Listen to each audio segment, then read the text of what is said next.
Hello viewers, आज मैं बनाने जा रही हूँ लजीज़ा खीर। तो अगर आपको मेरी ये लजीज़ा खीर की रेसिपी पसंद आए तो मेरे चैनल को सब्सक्राइब और मेरी वीडियो को लाइक और शेयर ज़रूर कीजिएगा। Thank you.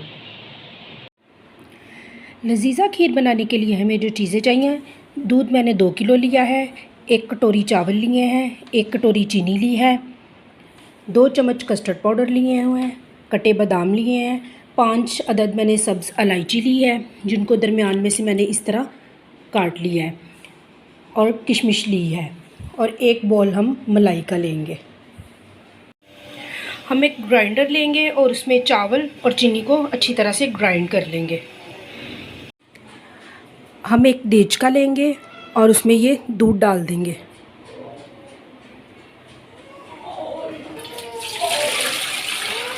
और फ्लेम को ऑन कर देंगे। दूध हमारा उबलना शुरू हो गया है। अब हम इसमें ग्राइंड किए हुए चावल डाल देंगे।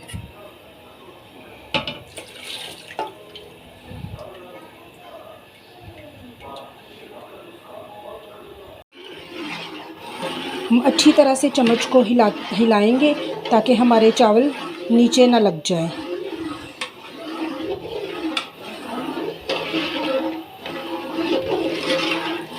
और हम चावलों को अच्छी तरह पकने देंगे। तो ये देखें, चावल हमारे अच्छी तरह से मिक्स हो चुके हैं और चावलों ने पकना शुरू कर दिया है। अब साथ ही हम इसमें मलाई ऐड कर देंगे।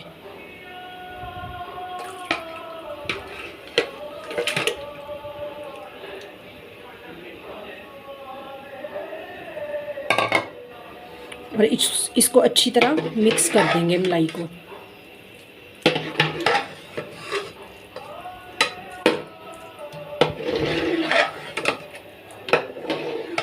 और मलाई को इसमें तब तक पकाएंगे जब तक ये बिल्कुल चावलों के अंदर मिक्स ना हो जाए।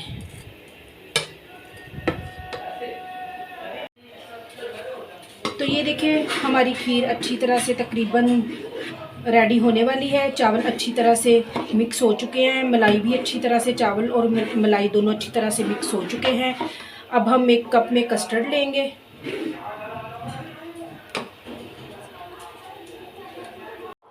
अभी हमने आधा कप दूध लिया है और ये कस्टर्ड अब हम इसमें मिक्स करेंगे।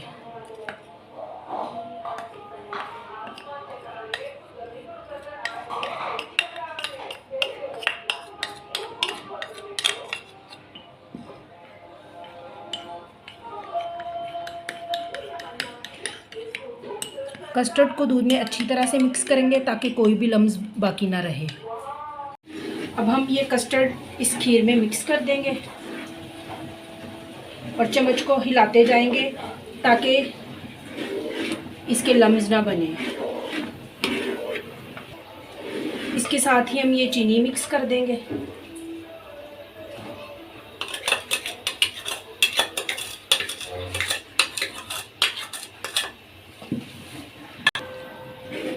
इलायची मिक्स करेंगे और ये कटे हुए बादाम हम आधे डालेंगे और आधे हम गार्निश के लिए छोड़ देंगे। इसी तरह ये आधी किशमिश डालेंगे और आधी किशमिश हम गार्निश के लिए रख देंगे। और इसको अच्छी तरह से हिलाते जाएंगे ताकि चीनी जो है वो नीचे ना लगे।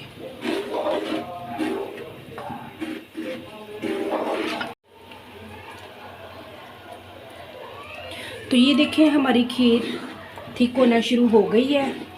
हम इसको 10 से 15 मिनट तक बिल्कुल स्लो आंच पर और पकाएंगे और जब थोड़ी और थिक हो जाएगी तब हम इसको एक बाउल में निकाल लेंगे।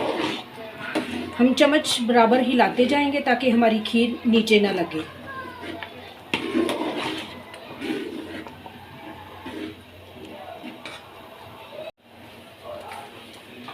तो देखिए, हमारी मज़ेदार सी लजीज़ा खीर तैयार हो चुकी है। अब हम इसको एक बाउल में निकालेंगे और इसको आधे घंटे के लिए ठंडा होने के लिए फ्रीज़र में रख देंगे।